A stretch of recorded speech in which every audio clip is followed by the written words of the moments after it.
Сәлем достар, 27-те 4-ші есепті шығарайық. Так, өрнекті шамдаңдар дейді. Бұл жерде 16 есеп берілген екен. Так, біріншісінен бастайық. Синус альфа плюс синус бета үстінде, астында синус альфа синус бета бойынша формуласы бойынша шығаратын боламыз. Так, бірінші синус альфа синус бета формуласы арқылы шығарайық. 2 синус альфа плюс бета. Достар, бірден есептейікші. Альфа плюс бета деген 37 плюс 23. Ол бізде 60 градусты береді. Оны 2-ге бөлемін, 30 градус шығады. Міне, бірден жасайық. Көбейтілген косинус альфа минус бета, яғни 37 минус 23, ол 14 градус. 14-ті 2-ге бөлем, 7 градус шығады. Астында синус альфа минус синус бета, мына формула арқылы шығарамыз. 2 косинус альфа плюс бета, 37 плюс 23, 60 градус. Оны 2-ге бөлемін, 30 градус. Көбейтемін. Синус 37 минус 23, 14 градус, оны 2-ге бөлемін, 7 градус. Тең болады. Осыны ақшамдайық. 2 мен 2 қысқарып кетеді бізде. Так, мына жерде синус 30 градустың мәні 2-ден 1-ге тең. Көбейтемін косинус 7 градус, осылай жазып қоямыз. Косинус 30 градустың мәні түбіріш бөлінген 2-ге тең. Синус 7 градусты жазып қоямыз. 2 мен 2 қысқарады. Сонда 1 бөлінген түбір 3 көбейтілген косинус 7 градус бөлінген синус 7 градусты береді. Енді мына иррационалдықтан арылу үшін, яғни иррационал деп отырғаным түбір деген сөз. Одан арылу үшін мен астында үстінде түбірішке көбейтіп жіберем. Сол кезде түбірішті түбірішке көйтсем 3 болады, 1-ді түбірішке көйтсем түбіріш болады. Ал мына косинустың синусқа қатынасы ол менде котангенсті береді. Котангенс 7 градус болады. Түсінікті болды бұл деп ойлаймын. Келесі екінші есеп жалғастырайық осылай. Так, косинус 20 градус минус косинус 140 градус. Так, бөлінген косинус 20 градус плюс косинус 140 градус. Так, енді косинустардың формуласы. Мына косинустардың формуласы бірден тоже жазайық, бұл жерде де. 2 косинус альфа плюс бета 20 плюс 140, ол бізде 160 градусты береді. 160-ты 2-ге бөлем, 80 градусты береді. Көбейтемін косинус альфа минус бета, яғни 20 минус 140, ол менде минус 120-ны береді. Минус 120-ны 2-ге бөлсем, минус 60 градусты береді. Так, келесі астында ойбай, достар, кешірім сұраймын. Мынау менде үстінде минусын алу керек еді ғой. Яғни мынау менде плюсы астында тұр. Мынаны онда көшіп жазып алайық астына. Или былай жасайық. Қайттан жазайық, Косинус альфа минус косинус бета деген мына формуланы аламыз, Яғни минус 2 синус минус 2 синус альфа плюс бета 20 плюс 140, 160 болады. Оны 2-ге бөлемін, 80 градус. Көбейтемін синус альфа минус бета 20 минус 140 минус 120, оны 2-ге бөлем, минус 60 градус. Келесі астында косинус альфа плюс бетаны мына жағына есептеп қойып едік, соны жаза салайық. 2 косинус 80 градус. Көбейтемін косинус минус 60 градус. Так, енді бұл жерде 2 мен 2 қысқарады. Мына жерде қараңыздар, синус 80 градус ол мәні жоқ, осылай жазып қоямыз. Синус минус 60 градус дегенім, естеріңде болса, синус минус альфа дегенім, ол менде минус синус альфаға теңеді. Яғни мына минусы алдына шығып кетеді деген сөз. Яғни мына минусы алдына шығып кеткенде, мына жерде онсызда минус тұр ғой, мына 2 минус бізге плюсті береді. Сонда синус 60 градустың өзі шығады. Так, астында косинус 80 градус. Енді мына жерде косинус минус 60 дегенде бізде косинусымыз жұп болатын еді. Мына минусы алдына шықпайды. Значит, бізде косинус 60 градус, ол мына минусты жұтып қояды деген сөз. Енді осының мәндерін қоя салайық. Синус 60 градуста түбіріш бөлінген 2-ге тең мәні, синус 80 градуста жазып қоямыз. Косинус 60 градуста мәні 2-ден 1-ге тең, косинус 80 градуста жазып қоямыз. 2 мен 2 қысқарады, сол кезде бізде түбір 3, синустың косинусқа қатынасы бізде тангенс 80 градусты береді. Келесі, үшінші есеп. Бұл жерде синус 55 градус минус 80, синус 35 градус. бөлемін косинус 55 градус минус косинус 35 градус. Так, жарайды, мына жерде бізде синус альфа минус синус бета, я формула бойынша 2 косинус альфа плюс бета 55-ті 35-ке қосамын. Так, 80-90 болады, я 90-ды 2-ке бөлемін, бірден жазайық 45 градус. Көбейтемін синус формула бойынша. Так, синус альфа минус бета 55-тен 25-ті аламын. 20 градус, 20-ны 2-ке бөлемін 10 градус. Так, ары қарай косинус альфа минус бета минус 2 синус альфа плюс бета. Так, 90, 90-ды 2-ке бөлемін 45 градус. Көбейтемін синус альфа минус бета 25-тен 35 алам 20, оны 2-ке бөлемін 10 градус. Так, ары қарай. Мына жерде менде 2 мен 2-ні қысқартамын, синус 10 мен синус 10-ды қысқартамын. Сонда менде косинус 45 градустың мәні түбірі 2 бөлінген 2-ге тең. Мына жерде алдында минус бар, синус 45 градустың мәні түбірі 2 бөлінген 2-ге тең. 2-ге тең. Екеуін бір-біріне бөлгенде минус 1 шығады. Так, төртінші. Косинус 25 градус минус косинус 85 градус. Синус 25 градус плюс синус 85 градус.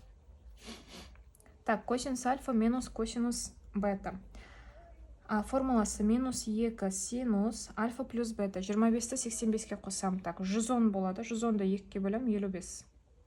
Көбейтемін синус альфа минус бета. 25-тен 85-ті азайтамын. Минус 60 болады, я? Минус 60 градус. Оны 2-ке бөлемін. Минус 30 градус болады. Так, мынау синус альфа плюс бета. 2 синус альфа плюс бета. 110. 110-ды 2-ке бөлемін 55 градус. Көбейтемін косинус альфа минус бета. Минус 60 болады, азайтып тастасақ. Минус 60-ды 2-ке бөлемін минус 30 болады.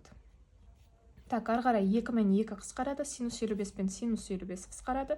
Менде үстінде қараңыздар, мына синус минус 30 градустың минусы алдына шығып кетеді, мына минуспен екеуі плюске айналып кетеді, синус 30 градус болады. Ал косинус бізде жұп функция, сондықтан мына минусты жұтып қояды, косинус 30 градустың өзі шығады. Енді орындарына мәндерін қоятын болсақ, синус 30-да 2-ден 1-ге тең, косинус 30-да 2-ден түбір 3-ке тең, екеуі қысқарады, сол кезде 1 бөлінген түбір 3 болады. Иррационалдықтан арылу үшін біз астында үстінде түбір 3-ке көбейтіп жіберетін болсақ, түбір 3-ті түбір 3-ке көйтсем 3 шығады, 1-ді түбір 3-ке көйтсем түбір 3 шығады екен. Так, ары қарай 5-ші. Косинус альфа минус косинус бета. Косинус альфа плюс косинус бета. Бұл енді формуланың өзінің көшіріп жазып ала саламыз. Минус 2 синус альфа плюс бета бөлу 2 көбейтемін синус альфа минус бета бөлу 2-ге тең. Так, косинус альфа плюс бета дегені мына 2 косинус альфа плюс бета бөлу 2 көбейтемін косинус альфа минус бета бөлінген 2-ге. Мына жерде енді бізде қысқаратын ештеңе жоқ, тек қана мына 2 мен 2 қысқара салады. Қалғандары өз орнына қала салады, бұл жерде енді. Осылай біз қалдыра саламыз. 6-шысы синус альфа минус синус бета бөлінген синус альфа плюс синус бета. Бұл жерде де формуланы көшіріп жазып ала саламыз, себебі беріліп тұрған дәл формуланың өзі. Синус альфа синус бета деген 2 косинус альфа плюс бета бөлу 2 көбейтемін синус альфа минус бета бөлу 2. Бөлінген синус альфа синус бета 2 синус альфа плюс бета бөлу 2 көбейтемін косинус альфа минус бета бөлу 2. Мына жерде 2 мен 2 қысқарады, қалғаны дәл осылай қалады. Так, бұл 6-шы. Келесі 7-шіні шығарайық. 7-шісінде косинус альфа плюс косинус бета бөлемін синус бета минус синус альфа дейді. Так, бұл жерде қараңыздар достар, мына астындағысының орын ауысып кеткен, не бета бірінші тұр, альфа екінші тұр, сондықтан бір шатаспаймыз. Косинус альфа плюс косинус бетаның формуласы дәл өзі келіпті, жаза саламыз. 2 косинус альфа плюс бета бөлу 2 көбейтемін косинус альфа минус бета бөлу 2. Енді мынау астында синус альфа синус бета бар ғой, мына тек қана орындары ауысып тұр, көріп тұрсыздар ма? 2 косинус, мына жерде бірінші бета жүреді, плюс альфа бөлу 2 көбейтемін синус, формулада альфа минус бета ғой, бірақ бізде бета бірінші тұр, бета минус альфа бөлу 2 болады достар. Сол кезде бізде 2 мен 2 қысқарады, мына косинус пен мына косинус орындарын ауыстырғанда қосылғыштарда ештеңе өзгермейді, 2 қысқарады. Ал мына екеуі солай қалады. Косинус альфа минус бета бөлу 2 синус бета минус альфа бөлу 2. Енді бұны кішкене келтіріп жіберуге болады. Қалай? Мысалға косинус альфа минус бета бөлу 2, мынаның минусын алдына шығарып жіберсем, минус синус деп, альфа минус бета бөлу 2 деп, яғни таңбаларын ауыстырып жібердім. Сол кезде екеуі нені береді? Менде котангенсті береді, яғни минус котангенс альфа минус бета бөлінген 2-ні береді, Так, 8. Бұл бір ең ұзақ есеп екен.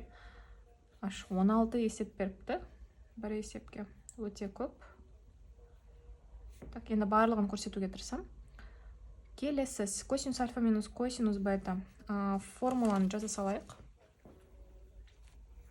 Косинус альфа минус косинус бета формуласы минус 2 синус альфа плюс бета бөлу 2 көбейтемін синус альфа минус бета бөлу 2. Так, и ары қарай синус альфа плюс синус бета 2 синус альфа плюс бета бөлу 2 көбейтемін косинус альфа минус бета бөлу 2. Так, 2 мен 2 қысқарады, синус пен қысқарады. Алымында менде минус синус альфа минус бета бөлу 2, астында косинус альфа минус бета бөлу 2. Енді синустың косинусқа қатынасы менде нені береді? Тангенсті береді. Алдында минус бар. Тангенс альфа минус бета бөлінген 2-ні береді. Так, 9 косинус 5х минус косинус х. Синус 5х плюс синус х. Так, хорошо. Косинус альфа, минус косинус бета. Ой, кешірім сұрайым. Так, бірден жазайық. Минус синус альфа плюс бета. 5-ке 1-ді қосам 6, оны 2-ке бөлем 3х. Қосамын, көбейтемін. Синус альфа минус бета. 5-тен 1-ді азайтам 4, оны 2-ке бөлем 2х. Бірден есептеп жасамыз, Синус альфа плюс синус бета. 2 синус альфа плюс бета бөлу 2. 5-ке 1-ді қосам 6, оны 2-ке бөлем 3х. Көбейтемін косинус. 5-тен 1-ді азайтам 4, оны 2-ке бөлем 2х. Так, синус 3х пен, мына жерде алдында 2 бар ғой, ұмытып кетіппін. 2 мен 2 қысқарады, синус 3х пен синус 3х қысқарады, бізде қалды минус, алдында минус бар, ұмытпаймыз. Синус 2х бөлу косинус 2х. Ол менде нені береді? Алдында минусты ұмытпаймыз, тангенс 2х-ті береді. Так, 10-шы. Былай жазайын. Синус 2х минус синус х. Так, косинус 2х плюс косинус х. Так, синус альфа минус синус бета. Ол дегенім 2 косинус альфа плюс бета. 2-ні 1-ге қосам 3, оны 2-ке бөлем 1,5х. Көбейтемін синус альфа минус бета. 2-ден 1-ді азайтам 1, оны 2-ке бөлем 0,15х. Ары қарай косинус альфа плюс косинус бета. 2 косинус 2-ке 1-ді қосам 3, оны 2-ке бөлем 2х. Көбейтемін косинус 2-ден 1-ді азайтам 1, 2-ке бөлем 0,15х.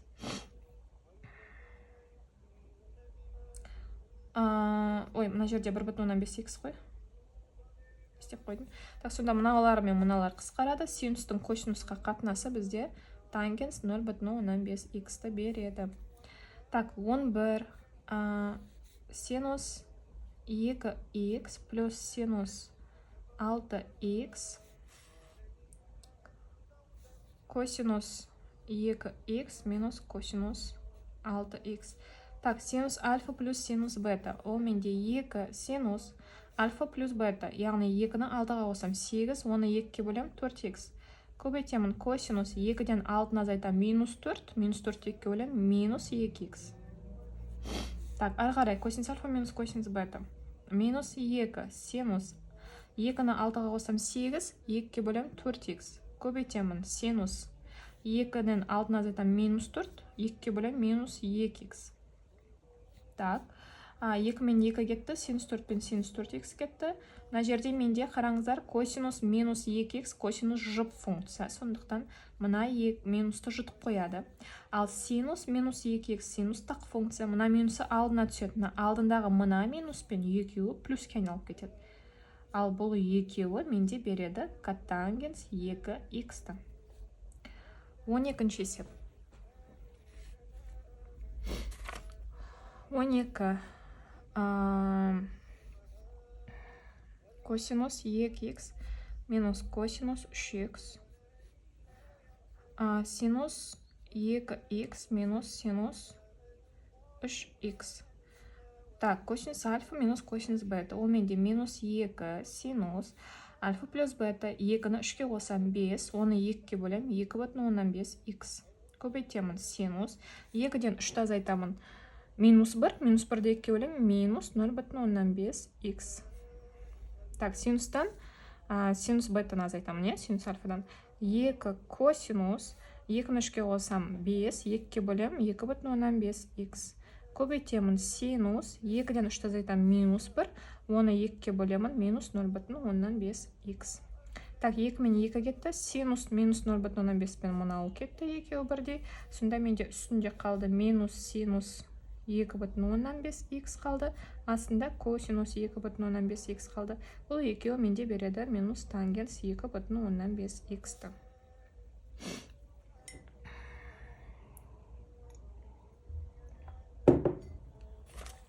Так, 13-ші есеп синус 4 альфа минус синус 6х косинус 3 альфа плюс косинус 7 альфа. Так, бұл жерде достар қарап отырсаңыздар, мыналардың айнымаларының барлығы альфа, мынау х беріп тұр, сондықтан мына жерде қате кеткен болуы мүмкін. Но да альфа болу керек, я? Х емес альфа болу керек. Так, енді синус альфа минус синус бета.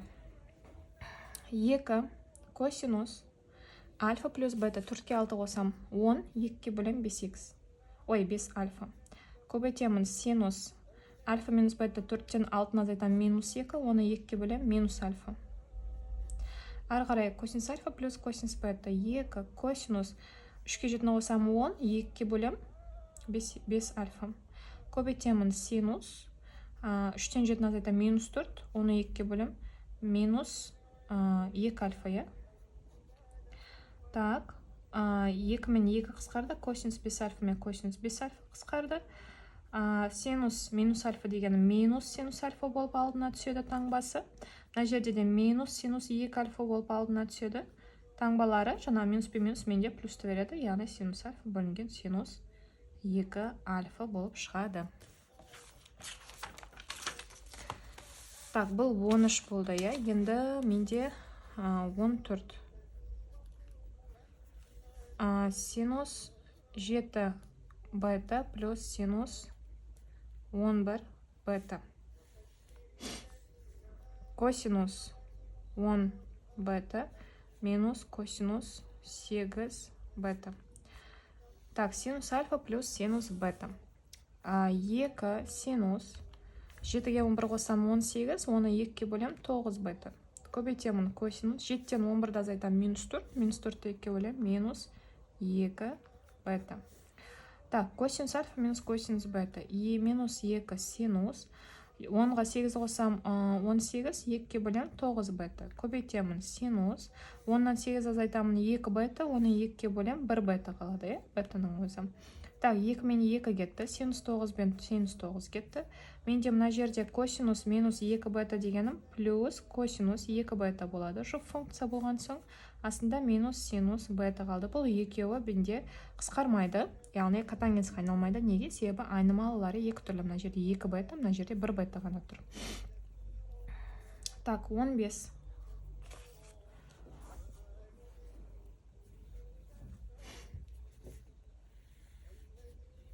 Косинус 45 градус минус альфа. Плюс косинус 45 градус плюс альфа. Синус 45 градус минус альфа плюс синус 45 градус плюс альфа. Так, енді достар, бұл жерде қорқып кетпеңіздер. Мынаны альфа деп есептейміз. Мынаны бета деп есептейміз. Яғни бір альфаның орнында екі айнымалы тұр. Мынау да альфа, мынау бета. Жарай ма? Значит, косинус альфа, косинус бета қосындысы. Ол менде нені беретін еді? 2 косинус альфа плюс бета. Яғни біздің жағдайда қазір бірден есептей алмаймыз. Біз сондықтан біз жазайық, иә? Альфа дегенім 45 минус альфа. Плюс бета дегенім 45 плюс альфа. Бөлемін 2-ге. Көбейтемін. Что-то мына жерде сыймай қалды. Астына қарай жазайын, иә? Көбейтемін. Келесі косинус альфа минус бета. Альфа деген 45 минус альфа.